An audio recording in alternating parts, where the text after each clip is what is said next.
And welcome back, one and all, to the Love and Action Daily Boost program. I'm Dr. Flo, not telling you what I heard, what I know. What I know is that you're loved and lovable. You've always been loved and lovable, and you're always going to be loved and lovable for the rest of your life. And every day online, I encourage, equip, and empower bold dreamers to use their time, talent, and treasure to make very good trouble on the planet and to realize their dreams. And I help people actualize their dreams and get clarity about their dreams every day. Of course, I'm joined on Sundays for Root Chakra Sunday by the wonderful Tara Praolo Studio, who, after her brilliant yawn, is going to introduce herself to the crowd. How are you doing today, Praolo? Y'all, I'm tired today, so if you see me yawn more than normal, it's not because Dr. Flo is boring me. It is because I got like maybe 5 hours of sleep last night. I am very, very tired. So just bear with me. But I'm Tara Parlo. I am your resident white. Nope, that's the wrong intro. I am your resident black, biracial, multi-passionate musician. I talk about the ish that nobody wants to talk about and push you to do the same. Dr. Flo said something about me being the expert, like a go-to person for like blackening the canon or something. And I got to go back and like listen to that about 100 times and then put it in my intro because it's probably true. So yeah. And if you're interested in working with me, just go to the website, lovedandlovable.bio.link, or working with Dr. Flo, or coming onto the podcast, or like doing anything like following your dreams, then you should go to the website and you can click through. But I'm at the Tara's website. Imagine that. We have daily programs. We take daily action for love. We gather in community and we connect with our community daily about their dreams, and we listen and we don't judge, and we're growing together, which is part Mostly. of, yeah, I mean, there's judgment, but trust Full me, on y'all, judgment. it's But there's deserved. it's loving judgment. It's not like we're gonna hate you forever judgment. It's just like, huh, that was a choice. And then we move past it. When people are acting out, you're allowed to say they're You're acting acting out. out. Yeah, it's Mhm. okay. There are reconciliation processes and lots of love to be had. Love is abundant, love is free, um, Love love is is a not, and battlefield. love is a battlefield.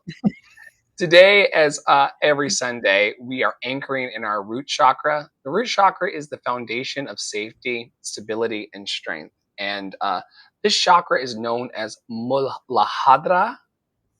It's the first chakra in the traditional seven chakra system. We find it located, or we focus on it as located at the base of the spine. It governs our sense of security, our groundedness, and our connection to the earth. And of course, we came from the earth, and to the earth is where we're going to return. You bet Uh, your bottom dollar. I mean, one way in, one way out. And this element of the earth and the color red, the mantra Lam, and these themes of safety, belonging, physical identity, tribal connection, and roots is something that keeps us grounded. If you're out there and you are a performer, a visionary, a humanitarian, a strong root chakra provides you with the courage to take up space. We'll talk about that in a moment. The grounded presence to stand before others, as we're doing today on the podcast, and the resilience to move through adversity. And so, if you're on stage or you're coaching someone, or you're like me and seeking to lead a donation based tour, it's important that your inner foundation is firm. Would you like to review with folks, Praolo, how balancing a root chakra might come into being? Some ideas for Yeah. the people who are listening today? I would love I'm not sure that I've ever like I've read this page with you, but I've not read this particular parenthesis which says the first thing it suggests is earthing, which I love. I love that word. It might be hard to say. Don't try to sing it. But walking barefoot in nature. I did that this morning and last night with my kiddo, who was having a lot of fun running around in my in-laws yard, which is big and open, and it was just really nice. You could also practice mindful breath work and grounding meditations. Dr. Flo will sometimes do this at least once a week on TikTok, and you could come chill in his TikTok and listen to some meditations or affirmations alongside him as he wakes up in the morning. I believe that segment is called Wake Up with Flo. I think that's what it's called. Um, Honoring your body with nourishment and rest. And y'all better believe that, yes, I will be going to bed early tonight. And I did eat I ate before I got here, which is literally the only reason I'm still awake. Okay, y'all. No, I read that one. Releasing inherited beliefs about scarcity and survival. And I remember talking about this one a couple of weeks ago. And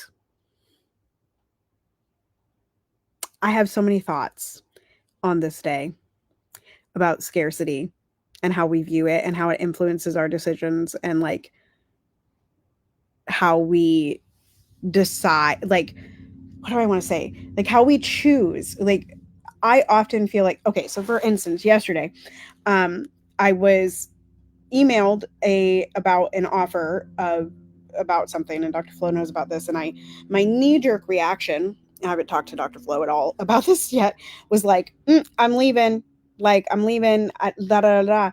But the whole reason that I like the the reason that I like knee jerked into scarcity was like, it was like, oh, okay, well, I've got this coming up and then I've got this. And so I have a scarcity of time. I have a scarcity of money. I have a scarcity of like brain space to give.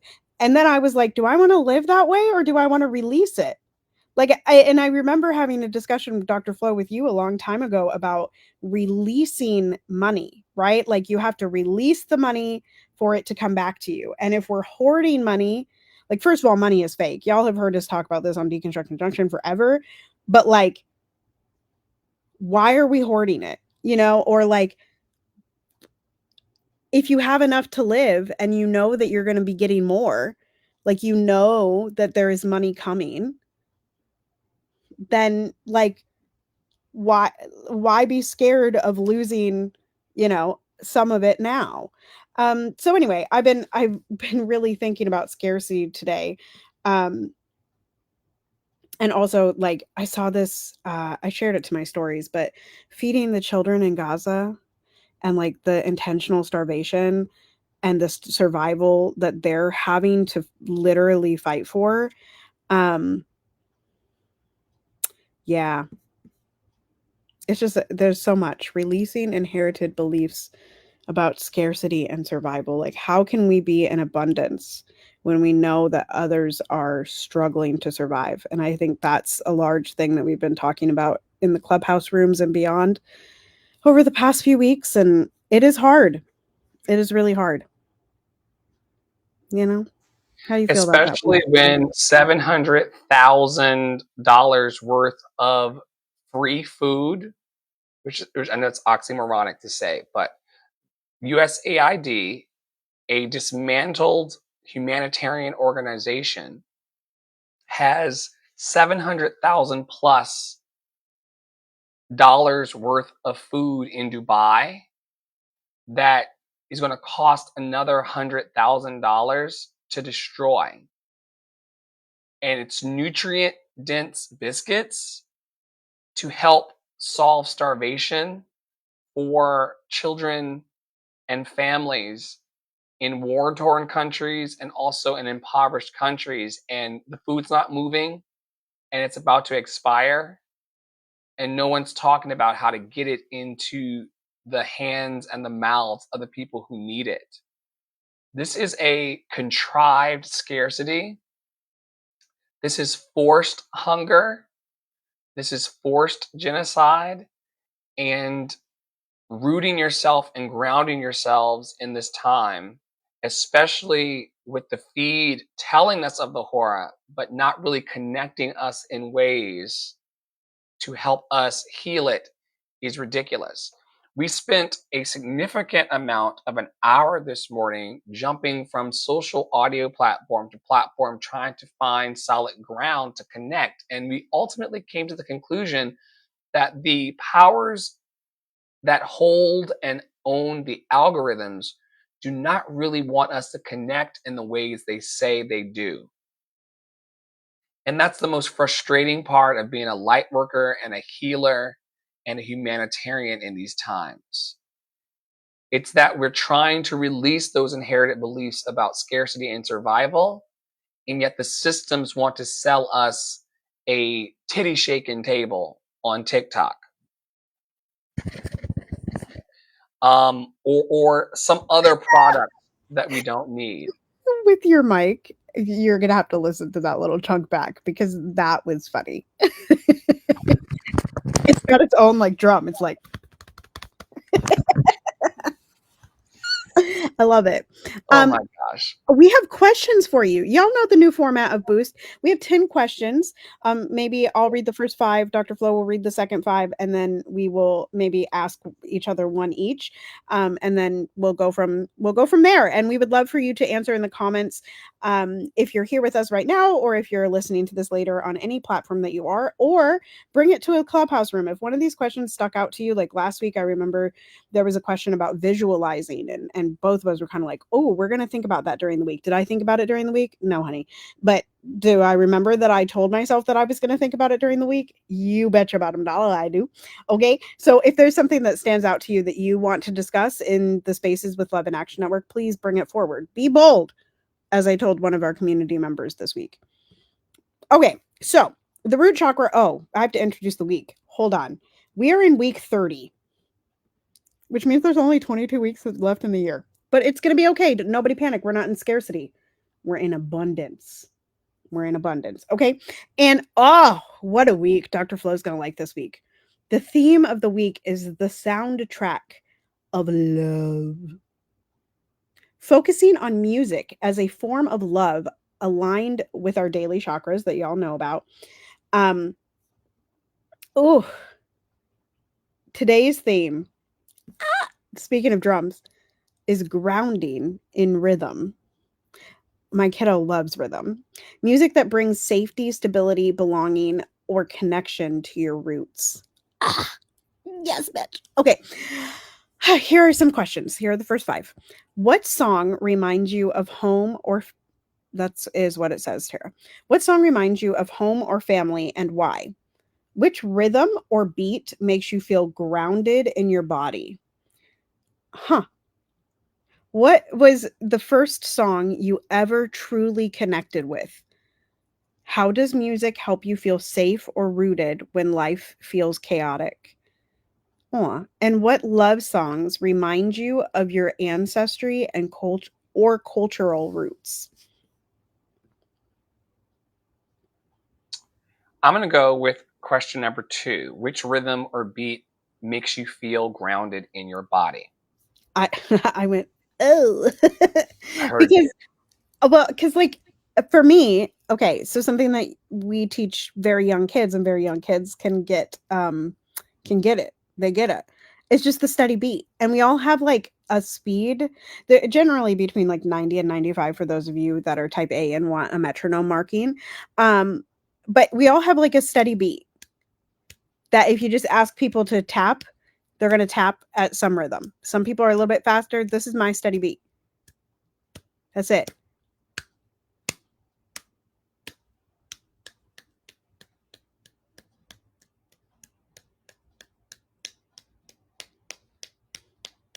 I also really love triplets. Triplets really ground me, but in particular, that steady beat, I can find it all the time. It's always the same speed every time.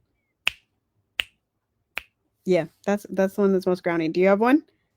Do you think that's connected to your heartbeat or what? I honestly don't know. I'm sure there's science behind it. I'm sure there's science behind it, but it might be the heartbeat. But the heartbeat has like two. It's like at regular intervals. Bum Right. bum bum bum We hope at bum regular bum intervals. bum. Yeah. Otherwise, you have arrhythmia, and I hope it's not causing you any pain today. Loved and lovable. Yeah, my answer is binaural beats. And Oh I want to yes, explain to people what that is.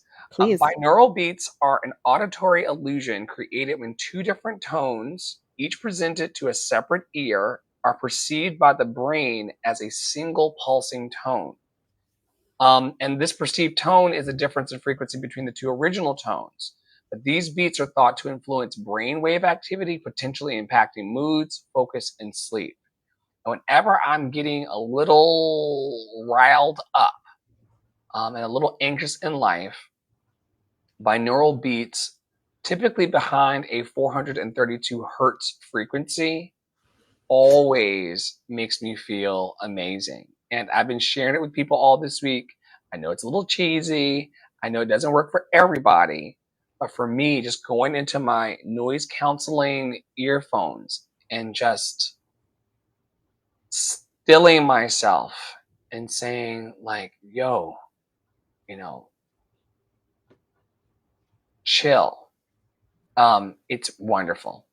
And those are the beats that make me feel grounded in my body. Love Also, that. like tribal drums and things like that, like the ancestral or indigenous tribal drums that people Mm-hmm. beat on some of these tracks with the flutes, like Mm-hmm. the tribal drums with the I flutes. It's I so love an African cross rhythm. Like cool. I've seen my college brought in a West African drumming group. Like I don't remember their name, but that was really cool to like experience that. And so whenever I hear it, and this was like one of the other questions. So he was like, what was the question? Um oh, I don't see it. I don't know. Anyway, so that particular concert helped me figure out how to do like 2 versus 3. This is very theoretical, y'all. This is music theory, but 2 versus 3 and 3 versus 4, which basically means that like one of your hands, if you're playing piano, is doing a 3 pattern and your other hand is doing a 4 pattern, and 2 and 3, vice versa. Um, but it also those rhythms show up in things like Mozart. And so like that is actually really what started my obsession. Hearing African cross rhythms in the rhythmic canon of white composers is what started my whole pull into black classical canon music. So that also grounds me. You should share that story with the world more often than just today. I will. I can that's an easy reel to make. I can do that. It's only the pillar or one of the pillars of blackening the canon, which Tara's working on with a soon and forthcoming team that we're calling in from out of the universe, out of the ethers, as one of the members of our community says. And I look forward to the exploration of all of that because that's not something that I was necessarily interested in music school, but it's something that would definitely sit at the feet of those who know it well and learn, you know? Absolutely. All right. So going forward with our question today, and remember today's theme is all about music that brings safety, stability, belonging, and connection to our roots. And so how we use music and our love of music to ground ourselves. So here's some questions for Tara to consider, and for those of you listening in the podcast and the TV show to consider as well. How do you use music to return to yourself when you feel lost? What is your musical go-to for regaining stability or calm? Who or what gave you your foundation in music or love? What instruments or sounds feel like home to your soul? And the last question is, can you recall a moment when a song saved you from fear or disconnection? Which question are you choosing to answer? Those are amazing questions. They were there. I was like, ooh, which one?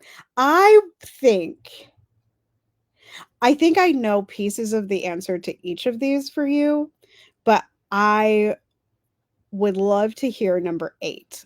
Who or what gave you your foundation in music or love? Well, I was asking you Oh, well, because I answered one of your questions. Aren't you supposed to answer one of mine? Not I'll supposed answer to. after you. Okay, fine.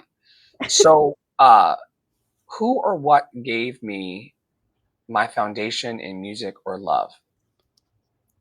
Two fabulous women come to mind from my childhood. My elementary school music and choir teacher, Miss Brown, Susan Brown, who became Susan Charles after she got married halfway through my elementary school experience. She taught me all of the parts of the orchestra, string section, uh, woodwinds, percussion. She would come to the kindergarten class and do these teach-ins about music. And I remember the way she would say, bassoon. She would sing all of the different parts of an Cute. orchestra. I And love that. she's the one who taught me in advanced choir, because of course I was in advanced choir even in elementary school. She taught me about two-part harmony. She taught me piano and the basics of that. She really inspired my childhood musicianship. The other person who comes to mind, I'm still friends with her on Facebook, is Miss Felicia Bishop, who was Felicia Nelson, because people get married. And she taught me, I do not play it well, and I'm not going to play it today, but she did teach me, and Tara and the Priolo Foundation got this for me. Maybe I will play it. What's it?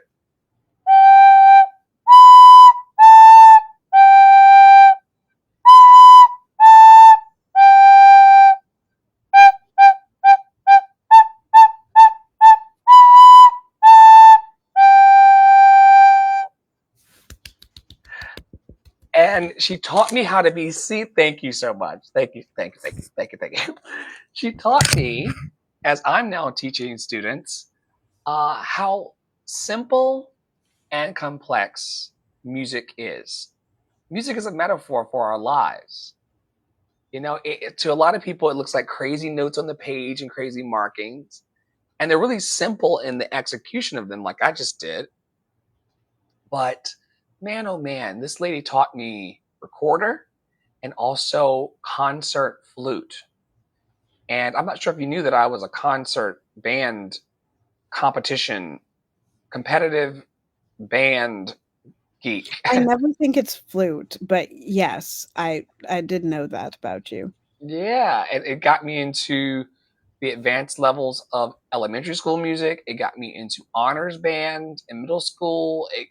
I traveled all over the country competing in honors bands, and had the band boosters and all of that. So those two ladies, one of which I still talk to pretty frequently on Facebook, and I thank her all the time for the foundation she gave me in music and how it opened me up. Music was a place where I wasn't bullied. People could talk about the way I walked, they could talk about the way I talked, they could talk about me trying to be, Mr. Smarty Pants and all of these different things.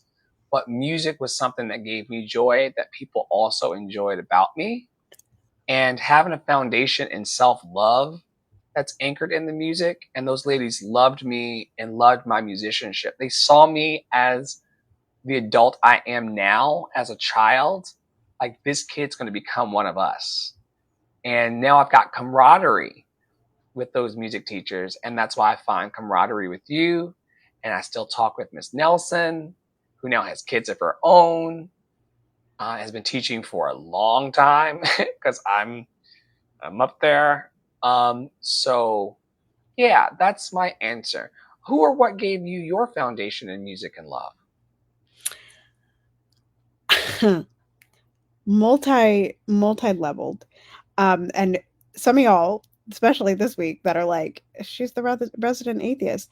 Um, so I'll tell y'all, my grandma and my mom, my mom's mom and my mom, were always humming, singing. They're definitely people that are in the kitchen pitter pattering, and they're humming while they do it. Um, my mom also, and I guess I should ask her where she learned piano initially, because my mom always, like, anywhere that we would go that had a piano, she would always play chopsticks on the piano. Like, she would literally just like, "Ba, da, da, da, da, da, da," and that was like the only song she could play for forever and ever. But then when I was 5, maybe 4, but I think 5, she put me in piano lessons, and she took piano lessons with me. And so we took piano lessons together for years, and played duets and like all this stuff. Like, there's a book in my music room right now, which is through that wall, y'all. It's Bluebird on My Shoulders, and it is a duet that my mom and I played when I was probably like 6 or 7. And we learned piano from a lady named Jennifer Novak Haar. And she is my friend on Facebook. So I do see a lot of her. So I started with piano And then I moved to oboe, and then I really got serious about singing. It was in children's choirs, and many of you know that. But the other place that really cultivated um, my love of music was the church.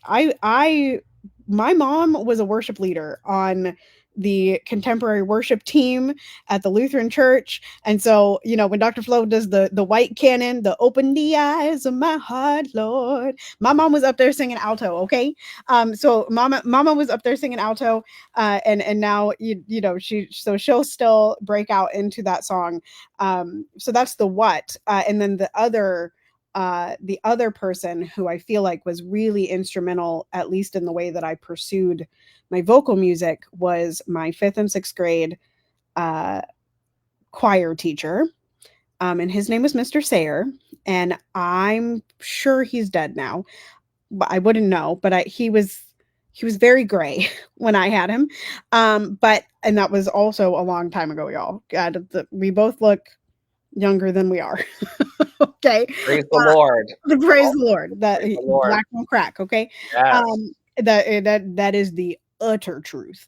Um, but I had a recorder like Dr. Flo in choir, and we got to put names on masking tape to identify which recorder was ours because we left it in the music room. And he said to me, he said, Tara, I don't think you should put Tara on there. I think you should put Miss Solo on there. And he was the first and maybe only teacher that was like, you were born to do solos. And I got like every solo in fifth and sixth grade. I did the all-state choir, I did the honors choir, I did all of it, child. I did all of it. And like there are so many pictures. Just ask my daddy. Daddy probably has them in a box, okay? Because he has all of that documented. And my grandpa probably had the VHS tapes rolling, so yeah. So those are the my like earliest memories of um music and the things that caused me to continue to pursue, because right after elementary school, that I started children's choir like at the end of my sixth grade year. So seventh and eighth grade I was in one choir, and we traveled regionally, and then by ninth grade I was in the highest choir. And that's where I met Anthony Tracek King, who was one of my few Black directors, and learned one of my first spirituals under him, at least in the like classical canon and all of these things. And that just really was like the direction. So yeah. Yeah. These things form us. They make us better people. We are our people. We really are. And as Tony would say, people are a great resource. And the memories of these people and the encouragement of these people is something that just lingers in the air of our lives, even if they're no longer physically focused and with us.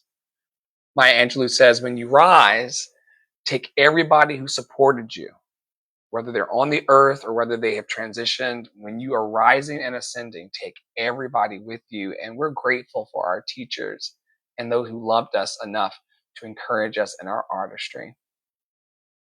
Once again, remember that music brings safety, stability, belonging, and connection. And we hope that you enjoyed connecting with us today. Quickly, I'm going to pull up our website, which is over at lovedandlovable.bio.link. There are opportunities to connect with us. And you may not be in a position right now to be honest, open, willing, and available enough to connect with all of us, but we would love to grow the network. That looks like going to our Love and Action store, perhaps donating to us through the portal and keeping the lights on and keeping things moving forward. You may want to connect with me through a text chat or call over on WhatsApp. You may want to go to the box office and grab tickets to our live events that are held daily online, or check out our events calendar, which will soon include NFL games and game nights and all kinds of fun things happening that pop up. You can get a prequel, if you will, to life and how we live it daily there. There's also our Love and Action network services pricing for performance coaching, business coaching, life coaching, and personal and professional development. We would love to have you in my mastermind program. It's about $25 a week sliding scale, allowing people to connect and grow their dreams in a real, meaningful way. There's also signups for donation-based help in the areas of vocal performance and marketing and business development and tech support. Or you may want to apply to be part of Dr. Flow and the Love Experience, or come and join our team that amplifies this loved and lovable message to what we predict will be soon 800,000 people a year. We've also got community feeds, and I'm going to refresh this because I actually